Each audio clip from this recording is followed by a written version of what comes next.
জায়গায় যদি বিসমিল্লাহ পড়তে ভুলে যান, আপনার জীবনে বিপদ আসতে আর কিছু লাগবে না, বরকত কমতে আর কিছু লাগবে না। এই 3 জায়গায় যথেষ্ট।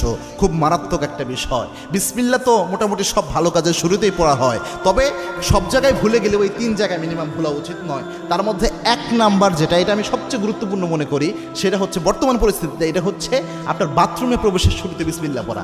অনেকে বলতে পারেন, হুজুর বাথরুমে ঢুকবেন আবার বিসমিল্লাহ কিভাবে? বাথরুমের শুরুতে তো আমরা আল্লাহুম্মা ইন্নী আউযু বিকা মিনাল খুবসি ওয়াল খাবাইস পড়ি, এটা না আমরা পড়ি। হ্যাঁ, এটার ব্যাপারে আল্লাহর হাবিব সাল্লাল্লাহু আলাইহি ওয়াসাল্লাম জানিয়েছেন। আল্লাহর হাবিব সাল্লাল্লাহু আলাইহি ওয়াসাল্লাম জানিয়েছেন, কোনো ব্যক্তি যদি বাথরুমে প্রবেশের সময় পড়ে আল্লাহুম্মা ইন্নী আউযু বিকা মিনাল খুবসি ওয়াল খাবাইস, এর ফজিলত হলো ওই ব্যক্তি বাথরুমে প্রবেশ করলে বাথরুমের মধ্যে যে দুষ্ট জিনগুলো থাকবে ওই ব্যক্তিকে দেখতে পাবে, কিন্তু কোনো ক্ষতি করতে পারবে না। কিন্তু কোনো ব্যক্তি যদি বিসমিল্লাহ লাগিয়ে দিতে পারে, বিসমিল্লাহি আল্লাহুম্মা ইন্নী আউযু বিকা মিনাল খুবসি ওয়াল খাবাইস, এই বিসমিল্লাহ সহ যদি দোয়াটা পড়তে পারে,